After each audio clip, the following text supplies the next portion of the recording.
여러분 안녕하십니까? 광주 MBC 뉴스투데이 시작합니다. 먼저 오늘의 주요 뉴스입니다.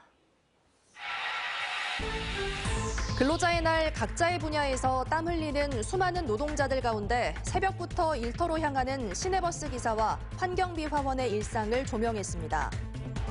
버스와 지하철 등 대중교통을 월 15회 이상 이용하면 요금의 일부를 되돌려주는 K패스 제도가 이달부터 시행된 가운데 광주시가 어린이 무상교통과 청소년 반값 할인 등을 핵심 내용으로 하는 G패스를 추진합니다.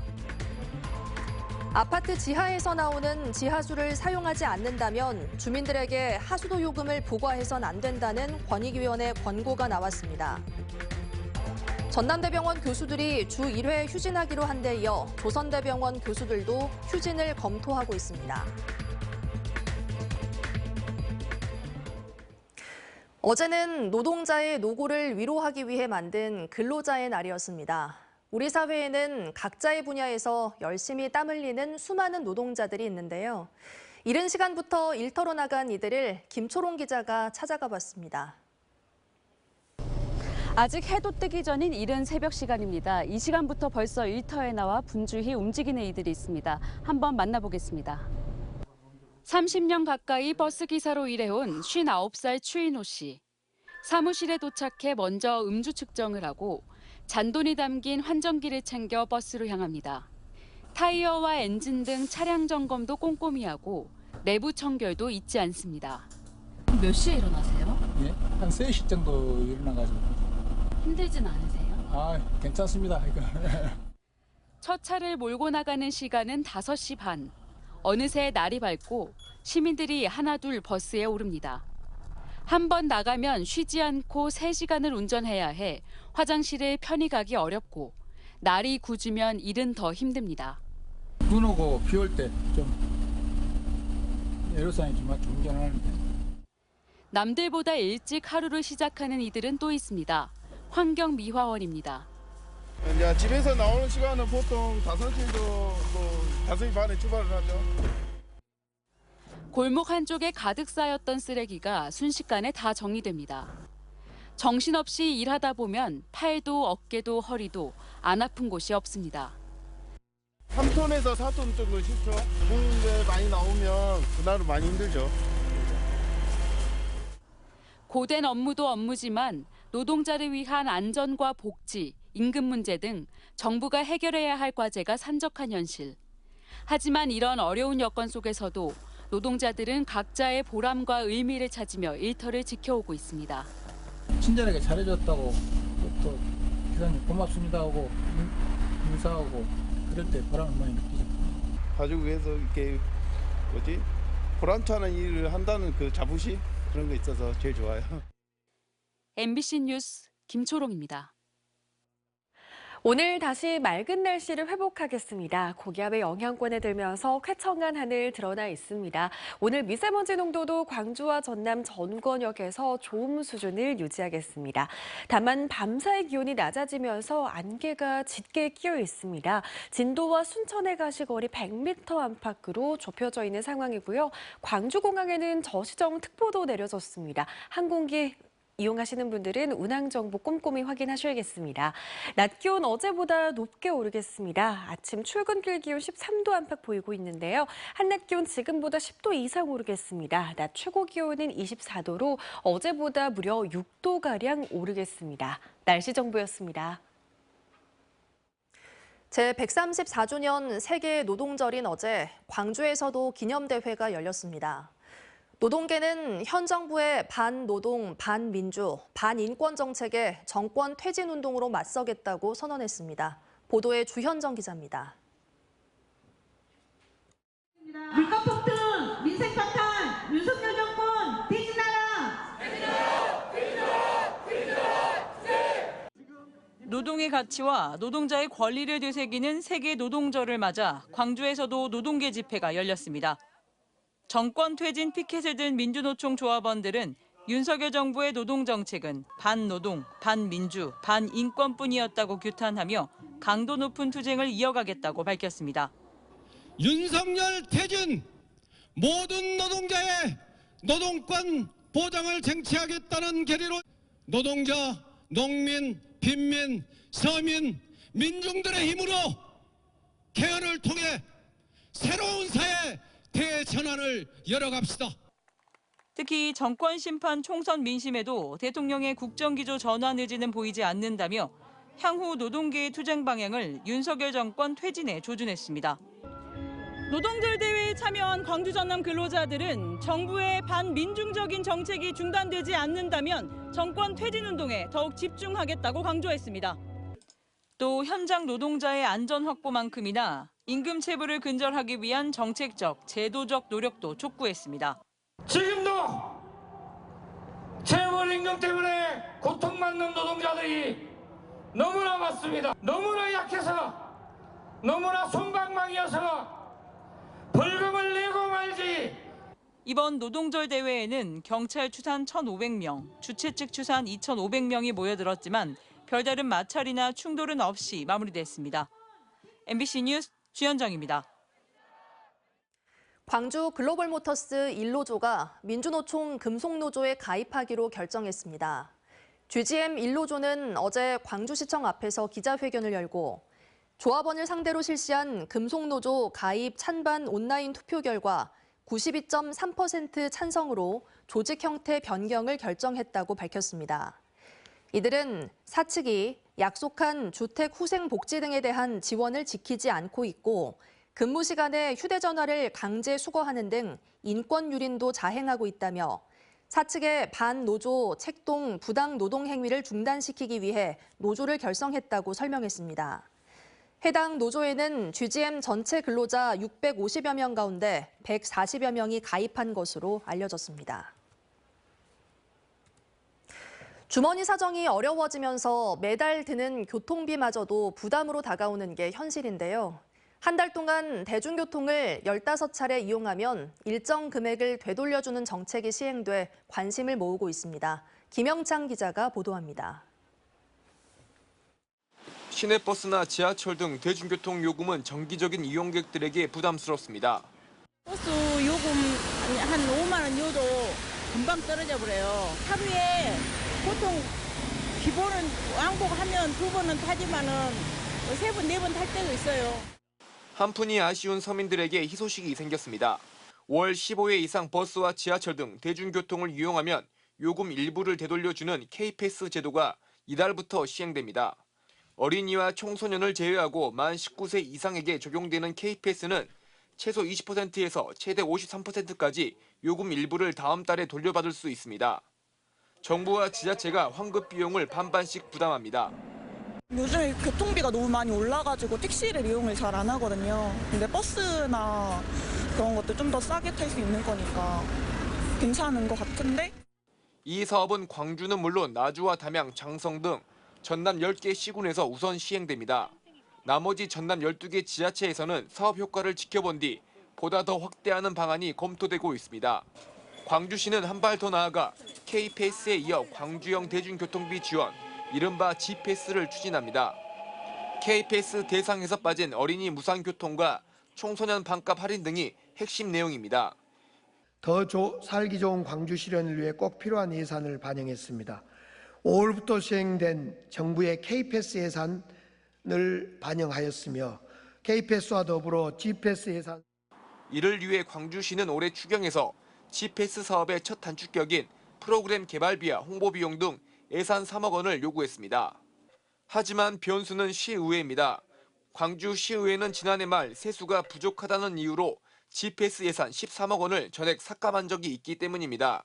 G패스 예산 등이 포함된 올해 추경안은 이달 중순에 광주시의회에서 최종 결정될 예정입니다. MBC 뉴스 김영창입니다. 전남대병원 교수들이 내일부터 주 1회 외래 진료를 휴진하기로 한 데 이어 조선대병원 교수들도 휴진을 검토하기로 했습니다. 조선대 의과대학 교수들은 오늘 전체 교수회의를 열어 의정 갈등이 장기화하면서 전국 상급 종합병원이 외래 또는 수술의 주 1회 휴진을 결정함에 따라 조선대병원의 휴진 여부를 안건으로 상정하기로 했습니다. 한편 전남대병원 교수들은 오는 금요일부터 주 1회 휴진에 들어갑니다. 아파트 집안에서 나오는 지하수를 사용하지 않는다면 주민들에게 하수도 요금을 부과해선 안 된다는 권고가 나왔습니다. 광주 북구의 한 신축 아파트의 유출 지하수가 공공하수 처리장으로 유입돼 처리된다는 이유로 광주시가 입주민들에게 매달 평균 1,300만 원의 하수도 사용료를 부과해 논란이라는 광주 MBC 보도와 관련해 국민권익위원회가 광주시에 사용료 환불을 통보했습니다. 입주민들은 자연 유출 지하수까지 하수 배출량에 포함하는 것은 문제라며 권익위에 민원을 제기했고 현장 조사 결과 유출 지하수는 지하 주차장에서 발생해 빗물관을 통해 곧바로 외부로 배수되고 있는 만큼 처리 비용을 부담한 주민들을 구제할 필요가 있다고 권익위는 결론 냈습니다. 광주시 선거관리위원회는 제22대 국회의원 선거 과정에서 위법하게 인쇄물을 배부한 선거사무원 A씨 등 4명을 경찰에 고발했습니다. 이들은 사전 투표일인 지난달 6일 특정 정당과 후보자의 지지를 호소하는 내용의 인쇄물 2종 1,700여 매를 선거군의 아파트 3곳에 우편함에 배부한 혐의를 받고 있습니다. 공직선거법에서는 선거운동 기간에 정당이나 후보자 지지 내용의 인쇄물을 배부할 수 없도록 규정하고 있습니다.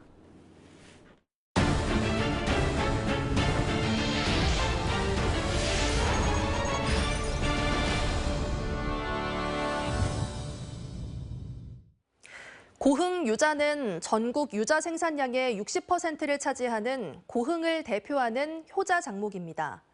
그동안 열매만 이용하던 고흥 유자를 녹차처럼 차로 우려서 마시는 유자 햄리차 개발이 시도되고 있어 상품화 가능성에 관심이 모아지고 있습니다. 최우식 기자의 보도입니다. 고흥 유자는 600여 년 전부터 재배되어 온 고흥 지역의 대표 특산물로 현재 농산물 지리적 표시 제14호로 등록돼 있습니다. 재배 면적은 643헥타르, 전국 생산량의 60%를 차지하고 있고 연간 162억 7천만 원의 농가 소득원이기도 합니다. 이처럼 고흥을 대표하는 유자는 대부분 수확 즉시 생과 또는 당절임 형태인 유자청의 원료로 쓰였습니다. 하지만 열매 활용에만 그쳤던 상황에서 최근 유자잎차의 제조 방법이 특허를 획득하며 새로운 차의 원료로 떠올랐습니다. 이미 탄닌과 카페인, 비타민C 등 유자잎의 성분 분석도 이뤄졌고 차 명인의 손을 거쳐 만들어진 햇잎차 시음회에서의 반응도 좋았습니다. 녹차하고는 약간의 다른 컨셉을 가지면 충분히 가능성이 있겠다. 폐기가 되고 있는 미활용 자원을 이용을 해서 그다음에 그런 기능성 성분이 들어있기 때문에 잘만 개발하면은 이거 충분히 가능성이 있고 사업성도 있겠다.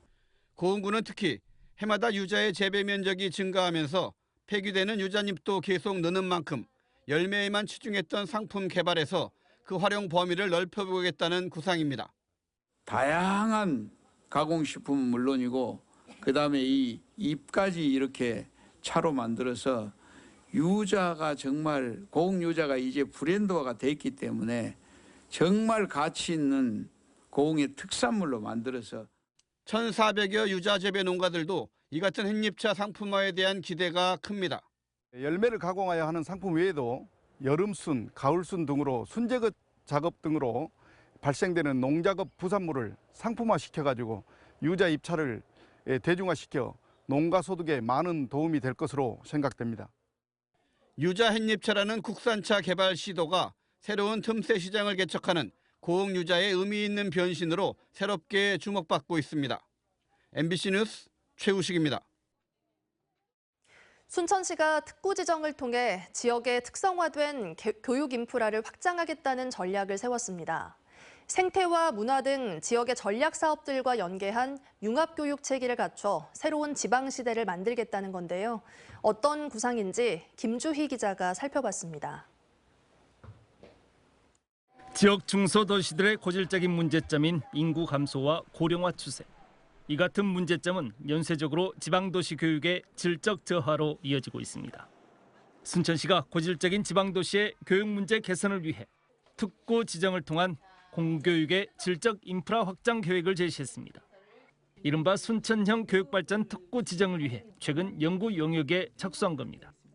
이번 연구 용역에는 지역과 함께하는 통합형 돌봄체계 구축과 지산학 거버넌스를 통한 협력 체계 구축에 대한 내용들이 포함될 것으로 보입니다. 이와 함께 지역의 전략 산업인 생태와 문화를 영합한 맞춤형 전문 기능 인재 양성 방안들도 구체적으로 담아낼 것으로 보입니다.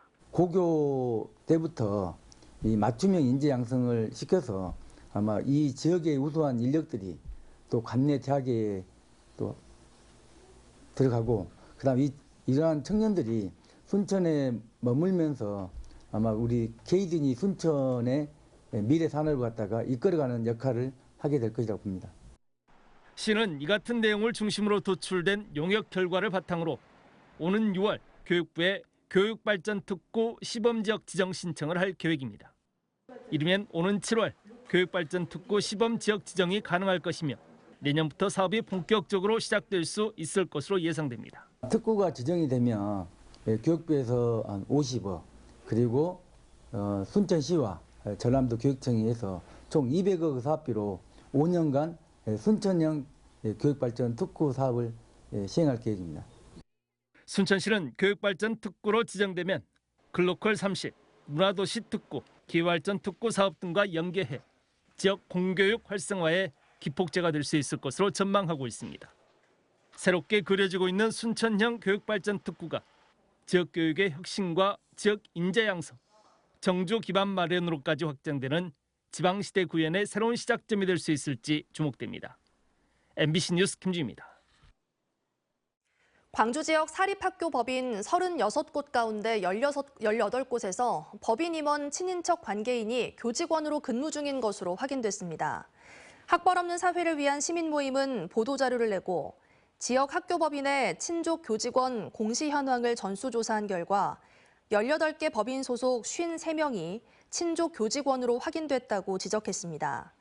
시민 모임은 그러면서 지역 학교법인 중 13곳은 친족 교직원 현황 자체를 공개하지 않고 있다며 교육청은 관련 법에 따라 행정처분을 해야 한다고 촉구했습니다. 광주의 대각선 횡단보도가 확대 설치됩니다. 광주시와 광주경찰청, 도로교통공단 등은 지난해부터 산수문화마당 사거리, 금부초 등 19개 사거리에 대각선 횡단보도를 설치한 데 이어 올해도 25곳에 추가 설치할 예정입니다. 대각선 횡단보도의 경우 사람과 차의 교차로 사고는 일반 도로에서 4분의 1가량 감소하고 어린이 보호구역에서는 절반 가까이 줄어든 효과가 있습니다.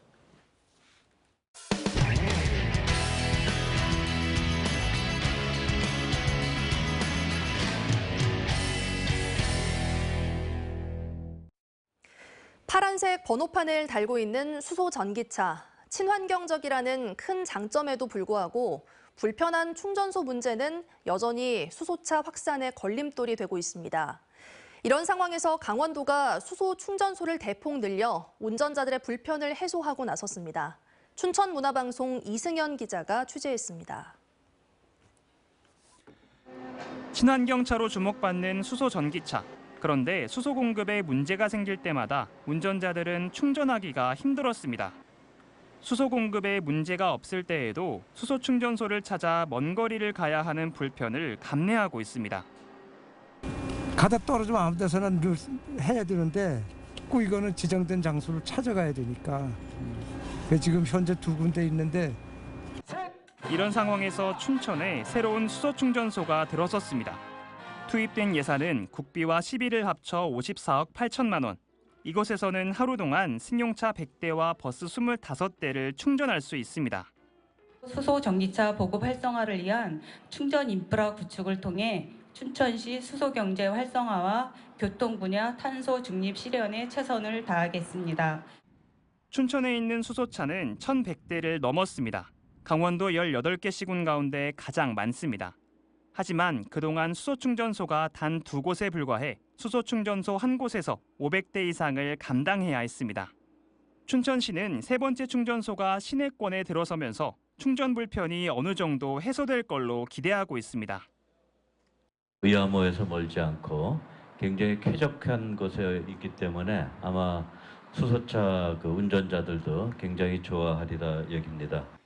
오는 7월에는 원주 장양리, 이어 12월에는 춘천 학곡리, 내년 12월 태백에도 수소 충전소가 한 곳씩 생깁니다. 도내 수소차가 모두 2,980대인 걸 감안하면 그래도 여전히 충전소는 부족합니다.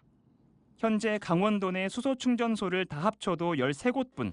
강원도는 수소 충전소를 더 늘려가겠다고 밝혔습니다. MBC 뉴스 이승연입니다. 최근 건물이나 사무실 벽에 수직 정원을 설치하는 곳이 늘어나고 있는데요. 실내 공기질을 개선하고 공간도 푸르게 꾸밀 수 있어 치유 효과도 기대됩니다. 안동문화방송 김건엽 기자입니다. 사무실 안의 한 벽면이 푸른 식물로 꾸며졌습니다. 답답한 사무실 안에서도 푸른 자연을 느낄 수 있습니다. 요즘 미세먼지 때문에 창문을 닫아놓고 지내는 경우가 굉장히 많은데 굉장히 쾌적하고 답답하다는 느낌을 많이 안 받을 수 있어서 좋은 것 같습니다. 벽에 수직으로 구조물을 세우고 실내 정화 효과가 탁월한 식물들로 꾸민 바이오월, 이른바 실내 수직 정원입니다. 흙 대신 물을 사용한 수경 재배 방식으로 관리가 쉽고 병해충도 거의 없습니다. 수직 정원의 효과를 분석한 결과 초미세먼지는 시간당 9.4% 낮아지고 포름알데히드 같은 휘발성 유기 화합물 발생은 55% 감소하며 실내 온도는 3도까지 낮아져 냉방비도 15% 절감되는 것으로 나타났습니다. 무엇보다 피로 회복과 스트레스 감소에 효과가 있는 것으로 분석됐습니다. 그 실내 공간에서 이렇게 갇힌 생활을 하는 그 샐러리맨들에게 그 푸른 정원을 보여줌으로써 그 정서적으로 좀 안정이 되고 그다음에 좀 우울증이 감소되는 그런 효과가 있었습니다.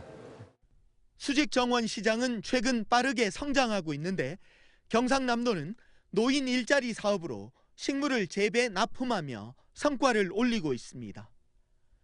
수직 정원이 미세먼지를 잡고 치유 효과를 거두고 일자리 사업으로도 활용되면서 주목받고 있습니다. MBC 뉴스 김건엽입니다. 마늘 농사를 지을 때 필요 이상으로 비가 많이 올 경우 마늘 쪽이 여러 개로 갈라지는 벌마늘 피해가 발생하는데요. 제주에서 벌마늘 현상이 대거 나타나면서 농민들이 대책 마련을 요구하고 나섰습니다. 제주문화방송 김항섭 기자가 보도합니다. 수확을 앞둔 서귀포시 대정읍의 한 마늘밭. 성인 무릎 높이만큼 자란 마늘을 뽑아보니 마늘대와 마늘 쪽이 여러 개로 갈라져 있습니다. 마늘이 비정상적으로 자라면서 2차 생장이 나타난 이른바 벌마늘 현상입니다. 이렇게 벌마늘 현상이 나타난 마늘은 마늘 쪽 하나하나의 크기가 너무 작아서 상품 가치가 크게 떨어지게 됩니다. 마늘의 상품성이 떨어지는 벌마늘 현상이 나타나면서 한 해 농사를 망친 농민들의 근심은 커지고 있습니다.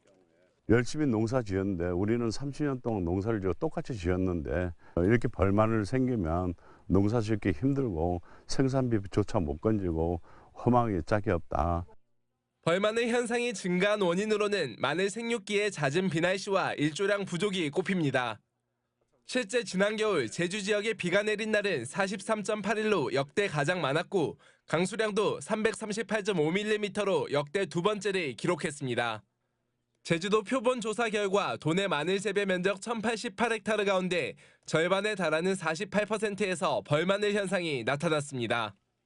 상품성이 상당히 떨어진 상태입니다. 이제 용도로는 이제 김장용이나 다진 마늘용으로 쓸 수밖에 없기 때문에 이제 상품 기준으로 5분의 1 수준밖에 안 돼서 마늘 재배 농민들은 정부가 전수조사를 해 피해 대책을 마련하고 가격 변동을 막기 위한 피해 마늘 전량 수매와 농가 보상책 마련을 요구했습니다.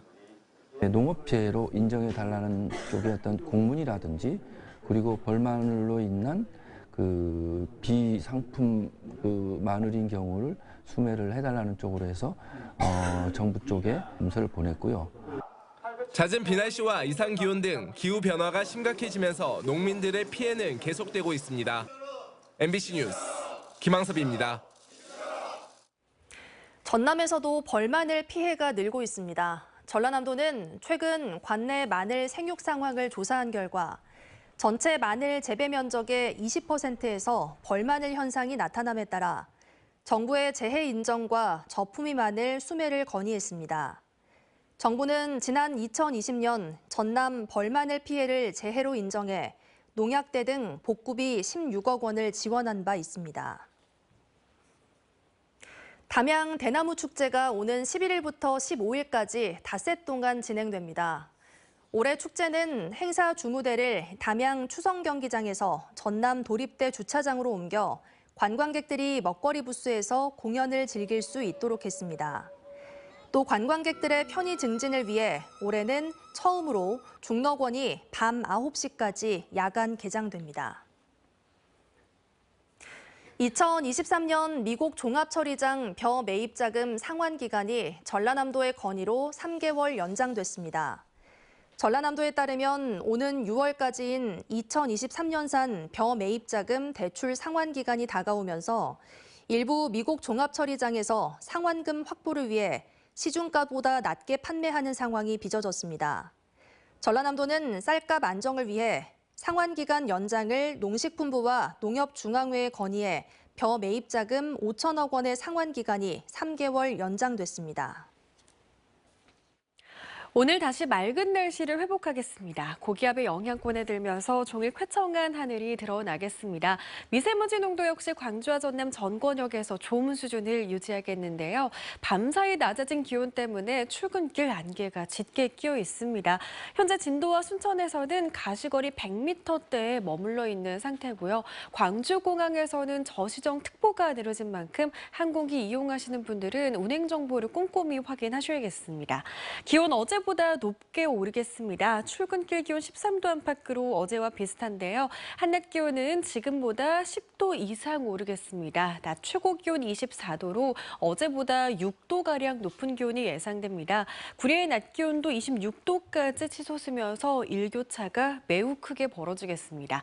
바다의 물결은 최고 1.5m에서 2.5m 안팎으로 일겠습니다. 내일과 모레까지는 맑은 날씨가 지속되면서 낮 기온 높게 오르겠지만 일요일부터는 비가 내리면서 기온은 다시 낮아지겠습니다. 기온 변화에 유의하셔야겠습니다. 날씨 정보였습니다. 뉴스 마칩니다. 함께해 주신 여러분 고맙습니다. 언제 어디서나 내 손 안의 뉴스. 광주 MBC 뉴스 유튜브 구독으로 함께하세요.